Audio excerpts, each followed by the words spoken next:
재택근무 기업 620여 곳 가운데 75.2%가 계속해서 재택근무를 시행할 것으로 조사돼 관련 시장 꾸준한 성장세를 보일 것으로 예상됩니다. 국내 배터리 업체들이 2025년도까지 미국의 11개의 대규모 배터리 생산 설비를 건설할 계획입니다. 지난해 정보통신기술 수출액이 통계를 집계한 1996년 이후 역대 최대 실적을 기록했습니다. 광주에서 또다시 붕괴 사고가 발생하며 중대재해처벌법에 대한 관심이 높아지고 있습니다. 하지만 처벌로 사고를 예방하는 데는 한계가 있다는 지적도 나옵니다. 센 경제 라이브 시작합니다.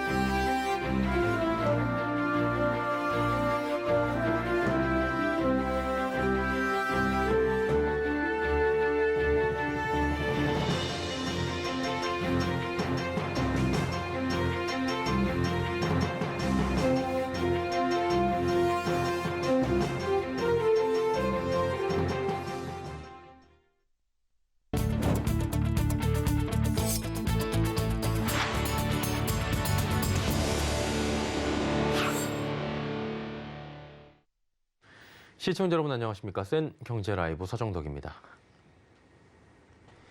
강도 높은 사회적 거리 두기가 지속되며 재택근무 트렌드가 우리의 삶 속으로 깊숙하게 파고들고 있죠.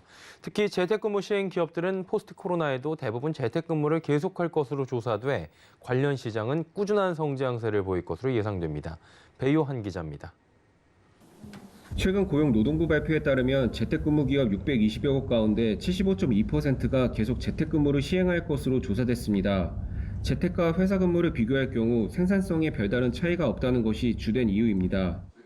강도 높은 사회적 거리두기 장기화와 함께 포스트 코로나에도 재택근무 시장이 꾸준히 성장할 것으로 전망되면서 관련 기업들은 수혜를 입을 것으로 보입니다. 대표적인 국내 재택근무 솔루션 업체인 알서포트는 비대면 회의 시스템과 원격 지원 서비스를 제공하고 있습니다. 삼성전자와 LG전자, NTT 도코모 등 국내외 주요 기업들이 이 솔루션을 이용 중입니다. 망 연계 솔루션 1위 기업인 휴네시오는 지난해 재택근무 솔루션을 개발하고 금융권과 공공기관에 공급을 시작했습니다. 신규 솔루션 실적이 반영되며 휴네시오 내 3분기 말 기준 누적 매출액은 전년 동기 대비 31% 증가했고 영업이익은 흑자 전환했습니다. 이 밖에 코스닥 상장사 소프트캠프도 지난해 원격 근무 시스템과 재택근무 솔루션을 선보였으며 ECS는 영상회의 솔루션을 출시하고 재택근무 시장 진출에 나섰습니다. IT 업계 관계자는 코로나 이후에도 재택근무는 구조적으로 자리 잡을 것으로 예상된다며 향후 재택근무 솔루션 기업들의 매출 성장이 기대된다고 말했습니다. 서울경제TV 배요한입니다. 국내 배터리 업체들이 2025년까지 미국 내 11개의 대규모 배터리 생산 설비를 건설할 계획인 것으로 나타납니다. 이렇게 된다면 국내 기업의 설비 비중 현재 10%대에서 70% 수준까지 확대되는 겁니다. 산업부가 작년 말 미국 에너지부의 발표 내용을 분석한 결과 2025년까지 미국 내 건설 예정인 대규모 배터리 생산 설비 13개 중 11개가 국내 배터리 3사 관련 설비로 파악됐습니다. 또 11건 중 8건은 지난해 투자 발표가 이루어졌는데요. LG에너지솔루션은 GM 및 스텔란티스와 SK온은 포드와 또 삼성 SDI는 스텔란티스와 각각 손을 잡고 합작 공장을 설립하거나 독자적으로 설비를 구축할 예정입니다. 전기차 보급률이 높은 EU의 경우 2017년부터 선제적 투자에 나선 국내 배터리 기업들이 이미 시장의 대부분을 점유하고 있습니다. 지난해 정보통신기술 수출액이 통계를 집계한 1996년 이후 역대 최대 실적을 기록했습니다. 과학기술정보통신부에 따르면 지난해 ICT 수출액은 재작년 대비 24% 증가한 2,276억 달러를 기록했습니다. 작년 ICT 수출은 주력 품목인 반도체, 패널, 휴대전화뿐만 아니라 성장 품목인 SSD와 2차 전지 등 대부분 제품이 고르게 판매돼 늘어난 것으로 파악됩니다. 지난해 반도체 품목은 1,287억 달러로 수출해 재작년보다 28.4%가 증가했고 이 외에도 디스플레이와 휴대전화, 컴퓨터, 주변기기 등에서 수출 호조세를 기록했습니다. 광주에서 7개월 만에 또다시 공사 현장 붕괴 사고가 발생하며 중대재해처벌법에 대한 관심이 높아지고 있습니다. 충격적인 붕괴 영상으로 인해 책임자 처벌에 대한 여론도 확산되고 있다고 하는데요. 하지만 처벌 수위를 높여 안전사고를 예방하는 데는 한계가 있다는 지적도 나옵니다. 서청석 기자입니다. 현대산업개발이 광주에서 짓고 있는 주상복합 아파트에서 외벽이 붕괴되는 사고가 발생했습니다. 이번 사고 실종자는 6명. 아직까지 구조대가 실종자를 수색하고 있습니다. 하지만 현대산업개발에 대한 처벌은 솜방망이에 그칠 수 있다는 우려가 나옵니다. 지난해 1월 제정된 중대재해처벌법은 1년간 시행이 유예되면서 오는 27일부터 적용되는 탓입니다. 이 법에 따르면 산업 현장에서 사망자가 발생할 경우 사업주 또는 경영 책임자에게 최대 징역형까지 부과가 가능합니다. 이번 사고에서 CEO가 처벌을 받을 수 있냐 없냐에 관심이 쏠리는 이유입니다. 하지만 반대로 처벌에 집중한 중대재해처벌법만으론 안전사고를 예방할 수 없다는 목소리도 더 커지고 있습니다. 이번 사고는 중대재해법 시행을 코앞에 두고 건설사마다 첫 번째 사례가 되지 않기 위한 긴장감이 극에 달한 가운데 터졌습니다. CEO 처벌 대비에 중점을 두느라 정작 본질인 안전사고 예방 시스템 구축은 후순위로 밀린 것 아닌지 의문이 드는 부분입니다. 전문가들은 처벌은 아무리 강력해도 사후 약방문이 될 수밖에 없고 건설사들이 안전 시스템을 먼저 구축하도록 유도할 필요가 있다고 조언합니다. 처벌을 강화하고 벌금을 강화하는 것은 안전사고를 막는 그 유일한 길이 아니에요. 사고를 일어나지 않게 하는 적극적인 조치가 필요한 거지 어떤 중대재해가 일어났을 때 처벌을 강화시킨다고 해서 안전사고를 줄어들 수 없어요. 한편 광주시는 작년 7월에 이어 연속된 사고가 발생하고 있는 현대산업개발에 광주시에서 진행 중인 모든 건설 현장에 공사중지 명령을 내렸습니다. 현대산업개발은 오늘 오전 사고 현장에서 사고에 대해 머리 숙여 사죄했고 피해 회복에 최대한 노력하겠다고 밝혔습니다. 서울경제TV 서청석입니다. 간밤 미국 연방준비제도의 양적 긴축 완화 발언에 국내 증시도 일제히 상승 마감에 성공했습니다. 특히 나스닥 지수가 크게 오르자 네이버와 카카오 등 국내 대표 인터넷 기술주도 상승하며 긍정적인 전망도 나오고 있다고 합니다. 윤혜림 기자가 전해드립니다. 현지 시간 11일 제롬 파월 연준 의장이 양적 긴축 시행 시기에 대해 아마도 올해 말이 될 것이라며 결정까진 여러 번의 회의가 필요하다고 언급했습니다. 상반기 내로 시행될 것이라던 조기 양적 긴축 우려가 완화되자 시중 유동성과 금리 영향을 많이 받는 나스닥 지수가 전일 대비 1.41% 급등하며 이틀 연속 오름세를 이어갔습니다. 이에 최근 주가 급락세를 겪었던 네이버와 카카오 등 국내 대형 기술주도 일제히 반등했습니다. 네이버는 전거래일 대비 3.13% 오른 34만 5,500원에, 카카오는 2.32% 오른 9만 7,200원에 장을 마쳤습니다. 다만 네이버와 카카오는 모두 지난해 4분기 고점 대비 높은 하락률을 보이고 있으며 특히 카카오 주가는 이 기간 동안 38% 내리는 등 주주들은 여전히 한숨을 내쉬고 있습니다.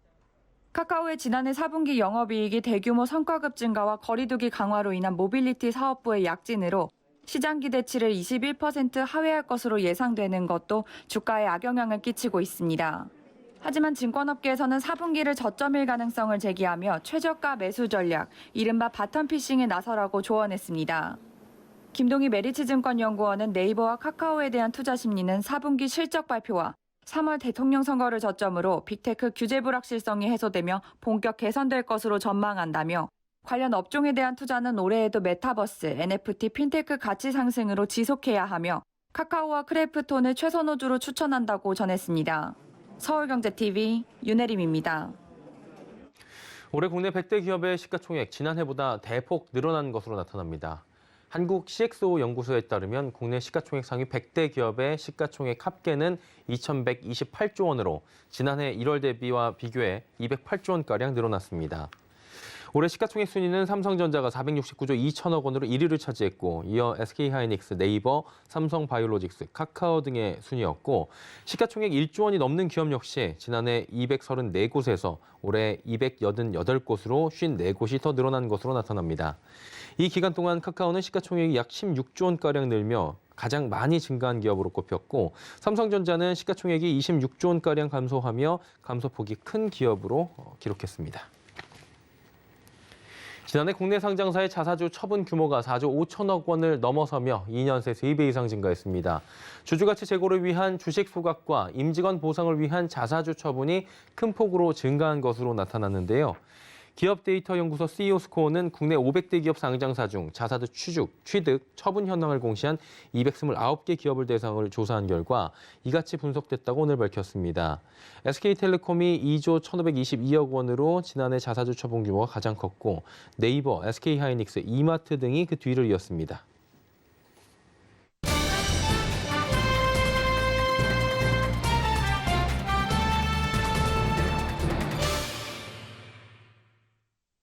오늘도 한파특보가 이어지고 있고요. 겨울답게 지금 추운 날씨가 이어집니다. 이렇게 날씨가 추워지면 떠오르는 걱정거리가 여러 가지가 있는데 난방비부터 떠오르실 겁니다.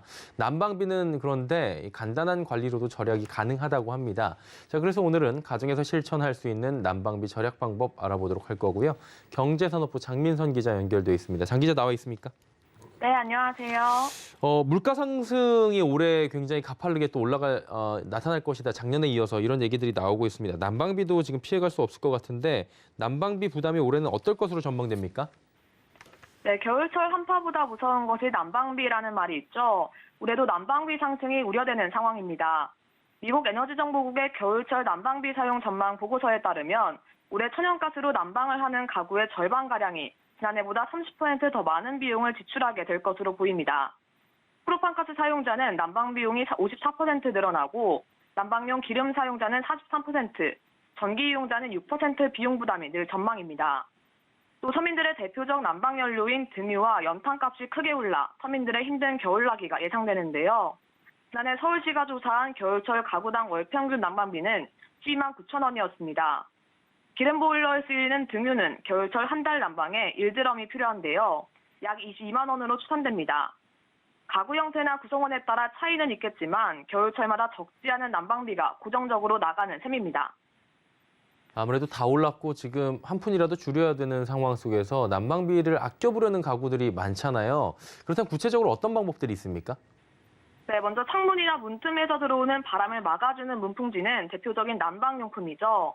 건설생활환경시험연구원에 따르면 창틀에 문풍지를 부착할 경우 실내 온도가 1도가량 상승한다고 합니다. 겨울철 난방비를 한 달에 9,030원 아낄 수 있습니다. 또 창문을 감싸는 비닐, 방풍 비닐은 창문으로 들어오는 외풍을 더 강력하게 차단합니다. 한국에너지공단은 현관과 창틀에 방풍 비닐로 외풍을 차단하면 실내 온도가 3도가량 올라간다고 설명했습니다. 방풍 비닐을 설치할 경우 27,090원을 절약할 수 있는 셈입니다.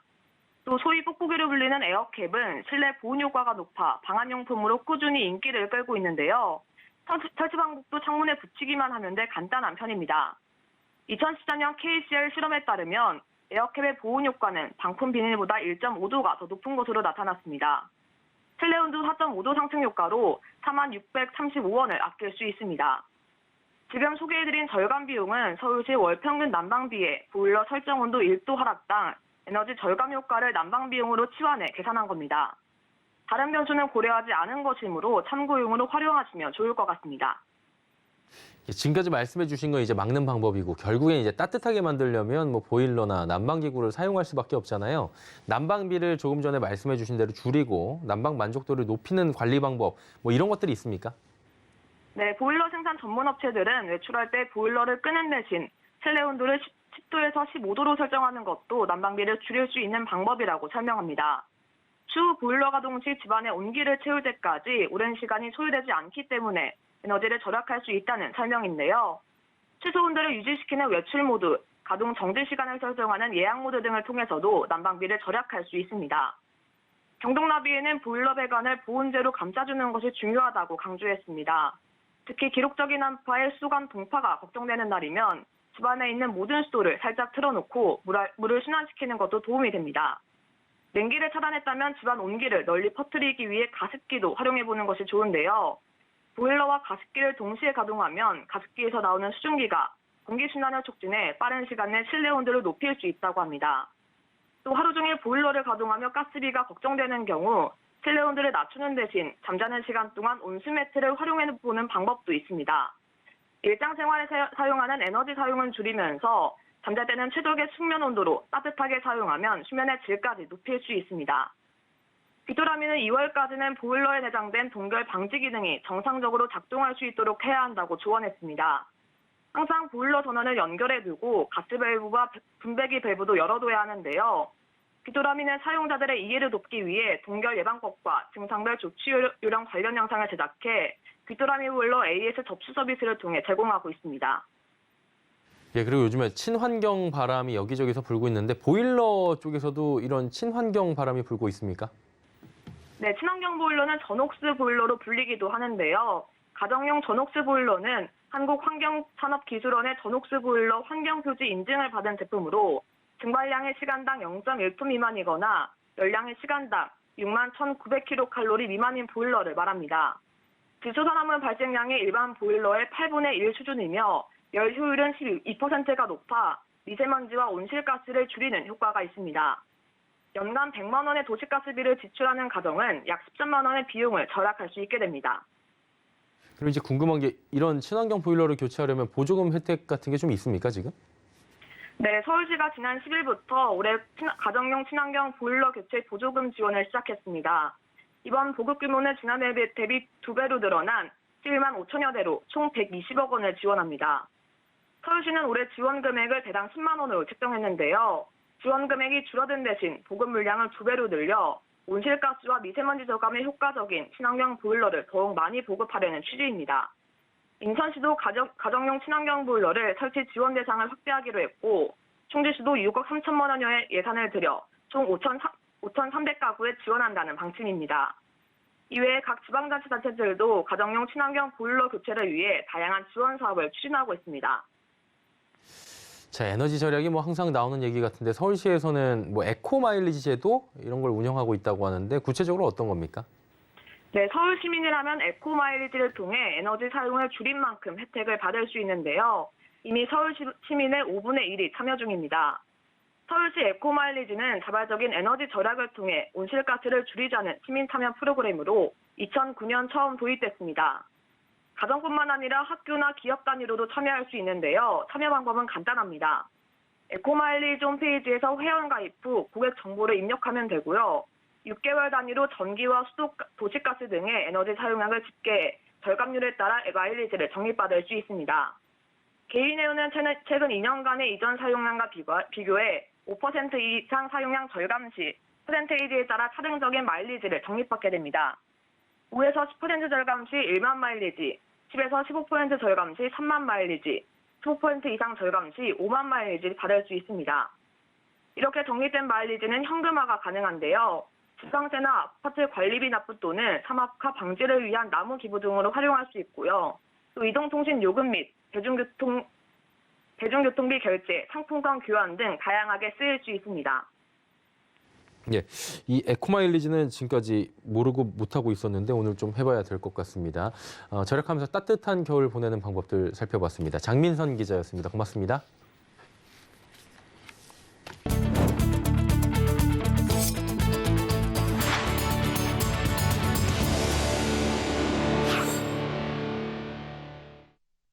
채권 전문가 57%가 내일 모레 열리는 한국은행의 금융통화위원회에서 기준금리가 동결될 것이라고 예상했습니다. 금융투자협회는 지난달 31일부터 이달 5일까지 채권 보유, 운용 관련 종사자 200명을 대상으로 설문조사를 진행한 결과 응답자 100명 중 57명이 1월 금통위에서 기준금리 동결을 예상했다 밝혔습니다. 반면 다음 달엔 3월 대선을 앞두고 한국은행이 기준금리 인상에 부담을 느낄 수 있다는 점에서 전문가 43명은 이달 인상을 예상했습니다. 한편 다음 달 국내 채권 시장에서 금리 보합을 예상한 응답자는 53%, 상승은 45%, 하락은 2%로 집계됐습니다. 하나금융그룹이 김정태 회장의 뒤를 이을 차기 회장 선임 절차를 시작합니다.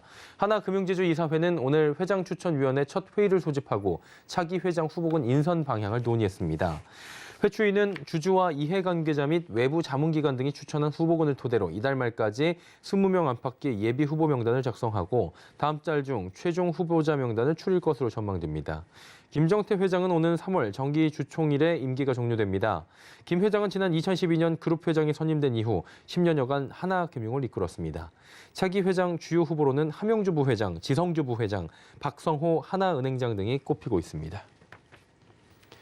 지난해부터 강화된 금융당국의 대출 규제로 인해 대출자들은 더 힘들어진 반면에 은행들은 주머니를 두둑하게 채우게 됐습니다. 은행 사상 최대 실적을 거두며 직원들의 성과급 규모도 역대급을 기록할 전망이라고 하는데요. 윤다혜 기자가 전해드립니다. 은행들이 지난해 사상 최대 실적을 올리며 직원들은 기본급의 300% 수준의 성과급을 받게 됐습니다. 금융권에 따르면 우리은행 노사는 최근 기본급 200%의 경영 성과급 지급 등에 합의했습니다.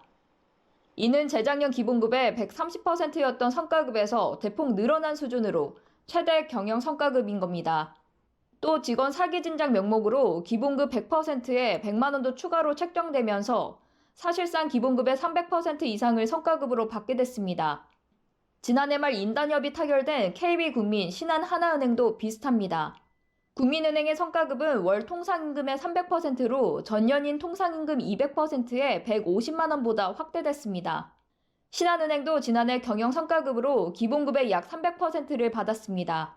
하나은행도 특별 성과급이 기본급의 약 300%로 결정됐습니다. 이틀 전 250%를 받았으며 나머지 50%는 오는 4월에 지급될 예정입니다.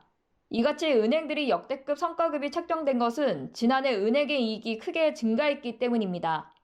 지난해 3분기까지 5대 금융지주의 누적 순이익은 일제히 역대 최대 규모로 나타났습니다.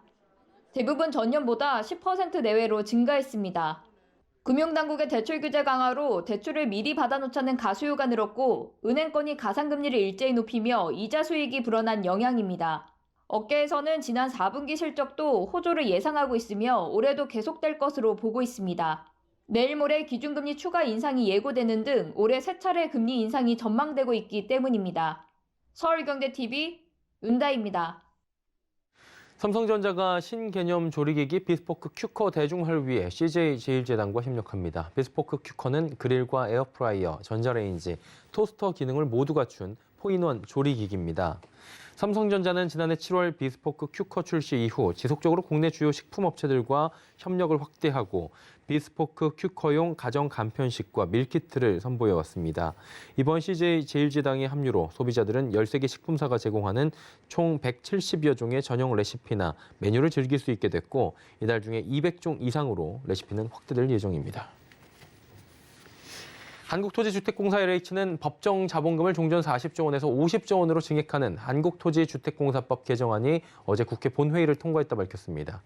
이로써 LH는 공공임대주택 공급 등 서민주거 안정을 위한 사업을 차질 없이 추진할 수 있게 됐습니다. 지난해 말 LH의 납입자본금 누계액은 총 39조 9,994억 원으로 법정 자본금이 40조 원에 근접한 바 있습니다. 이에 정부의 주거복지 로드맵 등에 따라 향후 매년 평균 8만 가구의 임대주택을 공급하기 위해선 법정 자본금 증액을 위한 공사법 개정이 시급한 상황이었습니다. 김현준 LH 사장은 이번 법 개정으로 안정적 주택 공급 기반이 마련된 만큼 국민 눈높이에 맞는 품질 좋은 임대주택을 공급하는 등 국민 주거 안정과 부동산 시장 안정을 위해 더욱 노력하겠다고 말했습니다.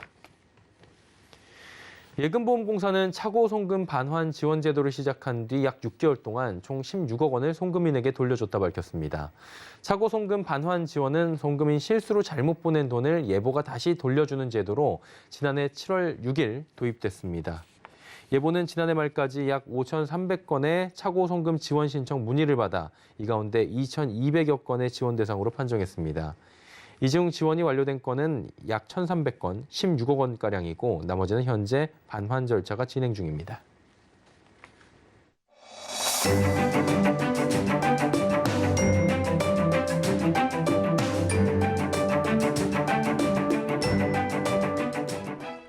안녕하세요. K웨더 라이프스타일 예보 신지수입니다.